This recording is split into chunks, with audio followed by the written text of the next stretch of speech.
My name is Jodie Hart, 26 years old.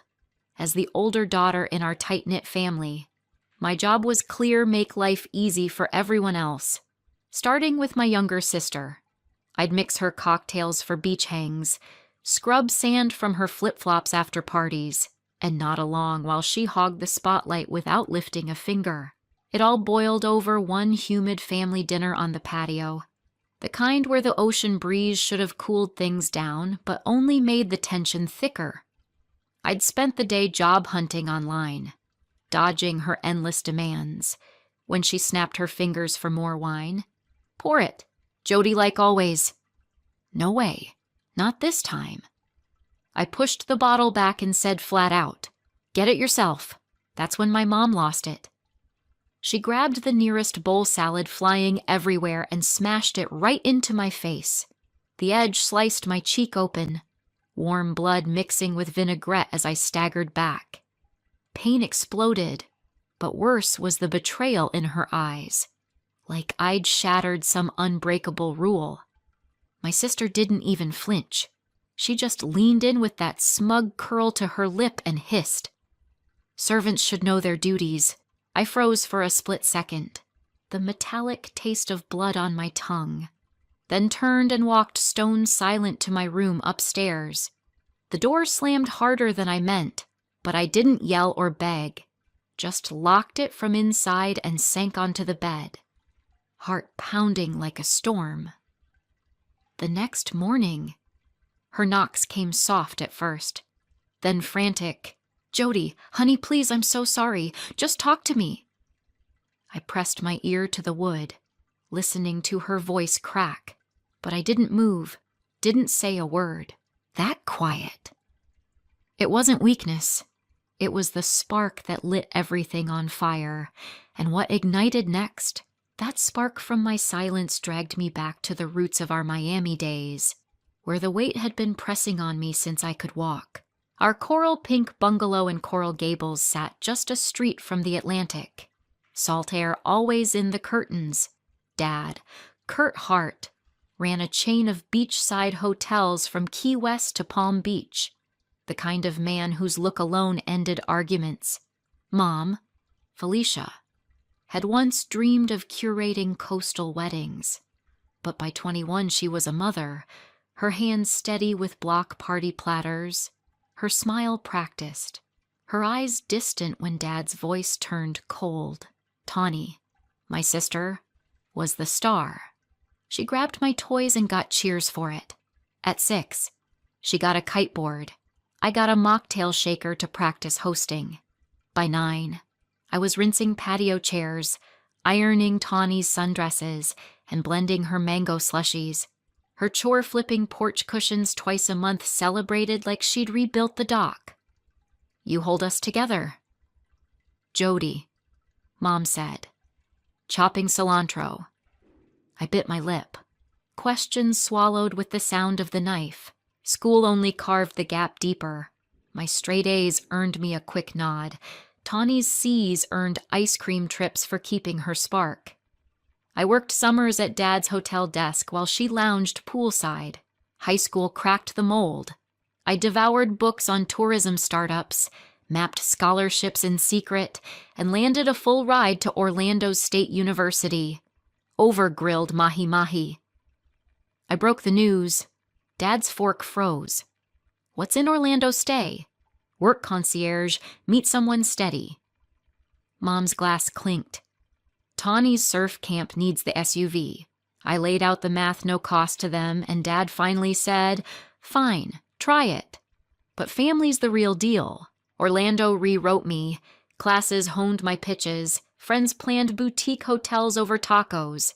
And for once, chores were shared.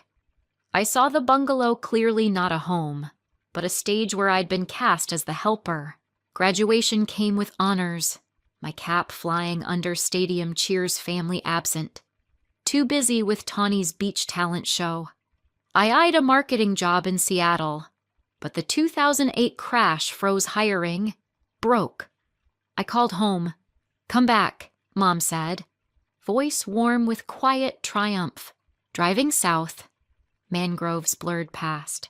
Tawny was on the porch swing, tanned and scrolling.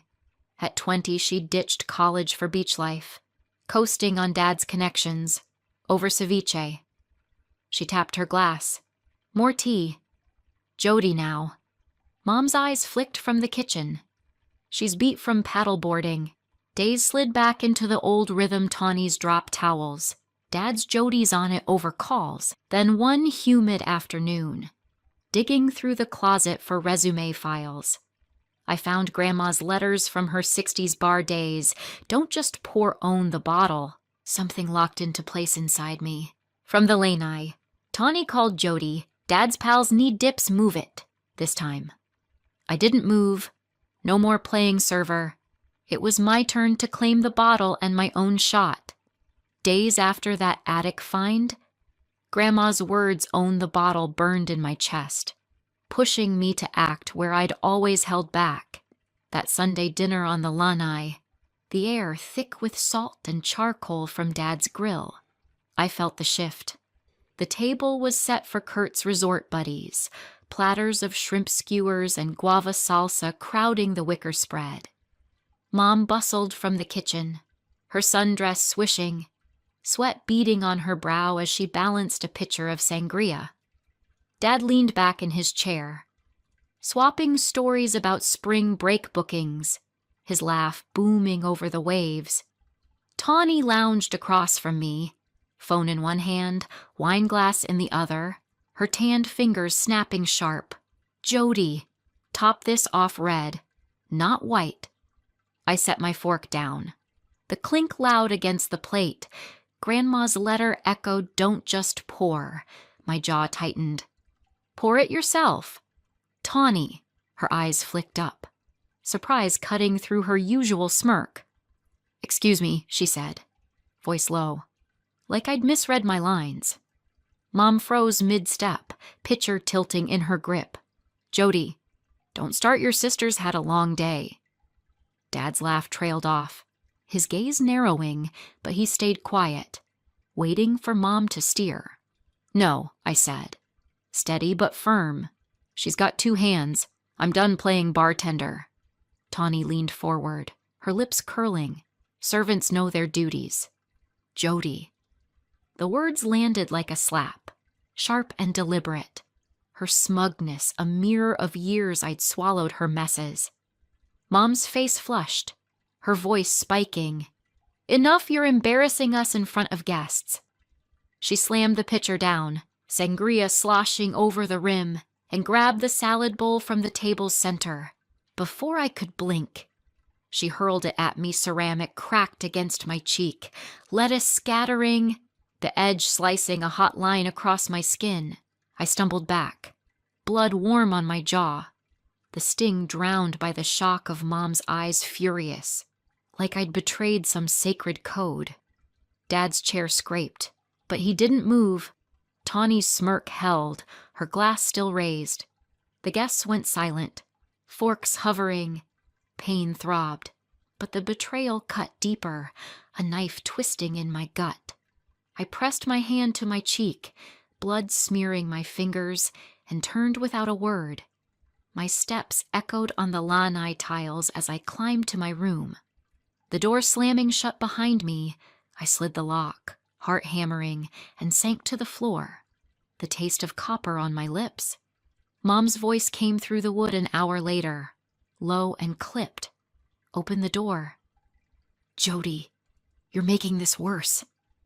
I didn't answer. The lock clicked from outside her key, sealing me in, alone. I pulled out my phone, hands shaking, and snapped photos of the cut, the bruise blooming purple under my eye. Each click steadied me, proof of what they'd done. Grandma's words looped, "Claim your own seat." I opened my laptop. No Wi-Fi since Dad changed the password, but I typed a quick email offline to Trisha Vale, Grandma's old friend from her bar days. She'd always slipped me feminist zines as a teen, her visits rare but sharp with purpose. "Trisha, it's Jodie." I wrote, "Things got bad tonight. I need help. Can we meet? I saved the draft, knowing I'd send it at the library tomorrow." My cheek pulsed, but my mind raced clearer than ever. This wasn't just about wine or dishes, it was about me, refusing to be their prop. I dug out a notepad, scribbling names of Seattle firms I'd applied to, contacts I could tap. The cut stung, but it was a marker now, not a wound. Morning light filtered through the blinds, and Mom's knocks returned, softer but urgent. "Jodie, let's talk, please." Her voice cracked, but I stayed still, eyes on the notepad. Tawny's laugh drifted from downstairs, carefree as ever, while Dad's car hummed out of the drive. I wasn't their servant anymore. Grandma's letter had lit the fuse, and that bowl had blown the cage wide open. I gripped the pen, listing steps library, bank, papers. Trisha's reply would come, I knew it. The lock might hold me in, but not for long. My next move was already taking shape. By Monday, I was playing my part again, but under the surface, a plan was locking into place. The bruise on my cheek had dulled to a faint shadow, easy enough to hide with a swipe of concealer. But the cut still stung when I brushed my teeth. I moved through the bungalow like a ghost, setting out breakfast plates, folding Tawny's beach cover-ups fresh from the dryer, my smile tight as Mom watched from the kitchen. "Good to see you pitching in," she said, her voice softer now, like she was testing the waters. I nodded, keeping my eyes on the stack of linens, every fold a countdown to my exit. Tawny barely noticed, sprawled on the lanai with her phone, demanding iced coffee between texts. "Make it quick. Jodie extra cream." I poured it without a word, my hands steady but my mind racing. Dad caught my eye over his laptop, his brow creasing slightly, but he said nothing, just sipped his espresso and turned back to his emails about occupancy rates. The routine felt heavier now, each task a reminder of the cage I was dismantling piece by piece. Mornings, I slipped out under the guise of Aaron's grocery runs, pharmacy pickups heading straight to the public library on Dixie Highway. The computers there were slow, but they worked, and I spent hours firing off applications for marketing jobs in Seattle, where the tourism industry was clawing back from the recession. I tailored resumes to highlight my Orlando campaigns, emailed follow-ups to firms I'd pitched before, my fingers flying as the clock ticked. One posting, for a junior coordinator at a boutique agency, felt like a lifeline entry level but with room to grow. I hit send. Heart thumping. Afternoons, I played the dutiful daughter, wiping down the patio table after Tawny's snack spills, nodding at Mom's small talk about the next block party. But nights were mine. After the house went quiet, I crept to Dad's office, a corner room lined with files from his resort deals. His filing cabinet was locked, but I'd watched him stash the key under a conch shell paperweight years ago. Birth certificate, social security card, old IDs. I lifted them one by one, replacing each with photocopies I'd made at the library. My hands shook, but I moved slow, precise, the papers rustling like secrets in the dark. Midweek, I ducked into a credit union across town, opening a new account with the $200 I'd stashed in an old beach bag.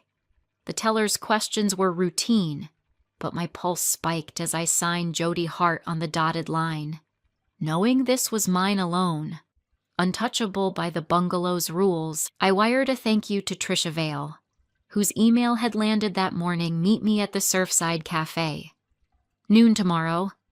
I've got you." Trisha, Grandma's friend from her bar-running days, had always been the odd aunt who'd slip me articles on women owning their futures. Her reply was short but solid, promising a spare key to her condo if things got tight. That meeting at Surfside, tucked in a booth with the ocean roaring outside, sealed it. Trisha slid a key across the table, her gray eyes steady. "You're not running, you're choosing," she said, her voice low over the clink of coffee mugs. She pressed an envelope into my palm, $500. No questions asked. "Grandma would have bet on you." I swallowed hard, the weight of her trust heavier than the cash. I pocketed it, promising to pay her back, my mind already mapping the drive north. Back at the bungalow, Tawny's demands didn't let up. "Jodie, grab my sandals, the white ones." She called from the porch, her voice lazy as the tide. Mom hovered, her gaze flicking to my covered bruise, guilt flashing then fading. Dad stayed buried in work calls. His Jodie's handling it a reflex now. I kept my mask on, serving drinks, clearing plates, every move calculated to keep them off my trail. 2 weeks in. A Seattle firm emailed back phone interview, Thursday, 10 a.m. I'd take it from the library parking lot, my car, a makeshift office. The clock was ticking louder now. I stashed the key and cash in a hidden pocket of my duffel, packed light with essentials clothes, laptop, Grandma's letters. The bungalow's walls felt tighter, Mom's size sharper, Tawny's entitlement bolder. But I was ready. Each quiet nod was a step closer to breaking free for good, but I was ready. Each quiet nod was a step closer to breaking free for good. That Thursday, the interview call came, and my plan snapped into focus, ready to shatter the bungalow's grip. The library parking lot was my war room, my car's AC humming as I leaned into the phone, pitching my Orlando campaigns to a Seattle firm. The recruiter's voice crackled with interest. "And by the end," she said, "we'll email an offer by tomorrow, start in 10 days. My pulse surged. The duffel already packed in my trunk, Trisha's key and cash tucked inside. Back at the bungalow, I kept my mask on, setting out ceviche for dinner, nodding as Mom prattled about the next beach cleanup. Tawny flicked her fork. "More lime." Jodie, her tone lazy, oblivious to my ticking clock. Dad glanced up from his tablet, muttering, "Good to have you on it," his eyes skimming past the fading bruise under my makeup. That night, Mom's voice cut through the dinner hum. "We're having a family talk after dessert, clear the air."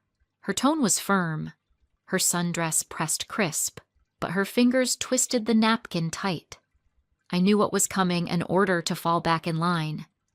My stomach knotted, but I nodded.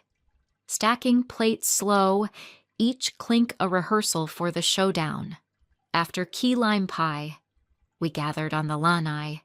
The ocean's roar a faint pulse beyond the screen. Dad took his wicker chair, his resort polo still tucked, face unreadable.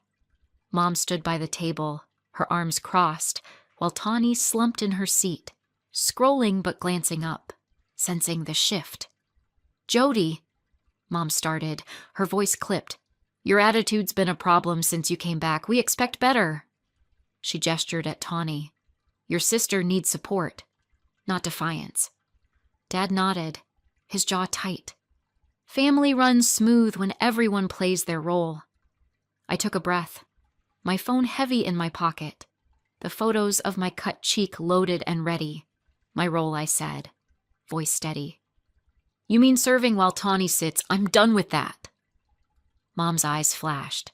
"You're ungrateful after all we've given you," Tawny smirked, leaning back. "Know your place." "Jodie." I pulled out my phone, swiped to the first image, purple bruise, red slice across my cheek, and held it up. "This is what your family gave me." "Mom, you threw that bowl because I wouldn't pour her wine." The screen glowed, the evidence stark. Mom's hand flew to her mouth, her gasp sharp. Dad's chair creaked, his face paling, but he stayed silent. Tawny's phone dropped to her lap, her smirk gone, eyes wide. "You pushed me," Mom snapped, but her voice cracked. Less sure. "No," I said, scrolling to another shot, the blood smear vivid. "This isn't discipline. It's abuse, and I'm not staying for more. Dad finally spoke. Low. Think this through. Jodie, you're under our roof. I met his gaze, unflinching. Not after tonight. I've got a job in Seattle. Starting Monday. I'm leaving at dawn. Mom's face crumpled, tears welling. Jodie, please, we're family. Don't do this. Her hands reached out, trembling. But I stepped back. This isn't a family, I said, voice hard. It's a stage, and I'm not your prop anymore. Tawny shifted, her voice small. You're blowing this up. Jodie, chill. I turned to her. Grow up. Tawny, pour your own drinks. I pocketed the phone, the weight of Trisha's key grounding me. I'm done here. Don't call. Don't text. I'm cutting you off. Mom's sob broke the silence. Dad's jaw locked, and Tawny stared, her face unreadable for once. I walked upstairs, duffel slung over my shoulder, the bungalow's walls closing in one last time. In my room. I double-checked my papers, laptop, Grandma's letters, everything I needed for the road. Sleep didn't come, just the hum of my resolve, steady as the tide outside. At 4 a.m., I crept downstairs. The house dark, Mom's muffled sniffles behind her door. The front gate creaked as I eased my car out, headlights slicing through the pre-dawn mist. The Florida Keys stretched ahead, bridges linking islands like steps to freedom. Seattle's offer sat in my inbox, a new life waiting. I pressed the gas, the bungalow fading in the rear view, and didn't look back. Seattle's gray skyline felt like a clean slate, the drizzle washing off Miami's salt. Carrie Dunn, my old dorm mate, welcomed me to her Capitol Hill walk-up with a hug and a spare key. Her tiny guest room had a futon and a Space Needle view. That first night we split takeout, no one keeping score on dishes. For the first time in years, I ate without a side of expectations. Monday. I started at a small marketing firm focused on ecotourism. My boss, Lena, gave sharp but fair feedback. You've got instincts, lean into them. Within 2 weeks, I was running point on a pitch, my Orlando training kicking in. Evenings belonged to Carrie's crew dive bars, open mic bookstores, late-night talks over cheap IPAs. No one asked me to fetch their drinks. I spoke freely, unscripted. At a client brainstorm, I met Garrett Poole, a designer with a quiet grin. He'd grown up splitting chores with his mom, no gender roles, just teamwork. Over coffee. We traded stories, later. We cooked together, both hands busy. It felt equal. 6 months in, I got my own Pike Place studio, bare walls but my lease, my choice, back in Miami. Tawny texted made my own coffee big whoop. She'd enrolled in a hospitality course, posted cafe photos online. Mom's voicemails came weekly, soft with regret. Things are different now. Please pick up. I deleted them all, then blocked their numbers. Work kept me moving forward. Lena trusted me with campaigns. Clients respected my ideas. Garrett and I planned hikes, shared gear lists. My apartment grew into my space-thrifted shelves, a fern from Carrie, a postcard from Trisha Vale with Grandma's words, "You're living it." A year later, Mom's last message came by email, "We're struggling. Jodie, come home." I closed the tab, steady. Seattle's rain tapped the window. I wasn't running anymore. I was rooted, but the past wasn't done whispering. 2 years on. Seattle's rain carved my new path, but whispers from Miami tried to pull me back. My Pike Place studio was now a haven. Its walls hung with local art mossy trails and ocean cliffs, my desk stacked with campaign briefs. I'd risen to senior strategist at the firm, leading a team of 5 on ecotourism ads that hit national blogs. My pitches shaping boutique resort trends across the Northwest. Lena, my boss, slapped my shoulder after a viral campaign. "You're rewriting the game, Jodie," she said. And I grinned, owning every choice, Garrett and I rented a shared loft, splitting chores from dishes to rent. Our weekend hikes planned over coffee with no one keeping score. Carrie's crew coders, poets, baristas became my tribe. Our trivia nights at dim-lit pubs a ritual of laughter. No roles assigned. In Miami, the bungalow's Polish cracked wide open. Trisha Vale, Grandma's old friend, sent clipped updates. Felicia Hart, my mother, had spiraled since I cut contact. Her block parties replaced by therapy sessions. Her vibrant sundresses swapped for faded tees. Neighbors gossiped about her outburst that night, the bowl that scarred my cheek, leaving her shunned at community brunches, her voice trembling in market aisles. She emailed Trisha, begging for my number, claiming she needed funds to cover therapy bills gone unpaid. "Tell Jodie I'm drowning," she wrote. But I shook my head. The sting of her betrayal sharper than any plea. Kurt Hart, my father, hit his own wall. His resort's board sidelined him after whispers of our family's fracture leaked. His charm no match for the stain. A competitor poached his biggest client, and he was demoted to regional bookings, his office now a cubicle. He messaged Trisha, asking if I'd pitch his resume to Seattle firms, his tone clipped but desperate. "She's in the industry, she could pull strings." He wrote. I read it once, jaw tight, and let it sit unanswered. His silence during that dinner still echoed louder than his ask. Tawny Hart, my sister, scraped by on her own terms. Her barista job stuck. Her Instagram now latte art instead of beach poses. But she lived in a cramped studio. No one to fetch her drinks. She joined a Miami women's group, Rain affiliated, her late shifts leaving her eyes hollow. Through Trisha, she sent a text, I get it now. "Jodie, can we talk?" Her words tugged, but I didn't unblock her. Growth wasn't my debt to pay. I poured my energy into mentoring, leading an online Seattle program for young women caught in family traps. One student, 20, shared how her parents pushed her to quit college for marriage. I mailed her a copy of Grandma's letter, Own the Bottle, and she stayed. Her thank you note now pinned to my cork board. Each call, each story, turned my pain into purpose, my scars into maps for others. My loft held traces of my fight, Carrie's gifted fern, Garrett's sketches, Trisha's postcard cheering my climb. A final email from Felicia came via Trisha. No subject line. "Jodie, we're falling apart, bills, jobs, me. You're doing so well, help us, please." Her words clawed, raw with need. But my hand stayed steady. I deleted it.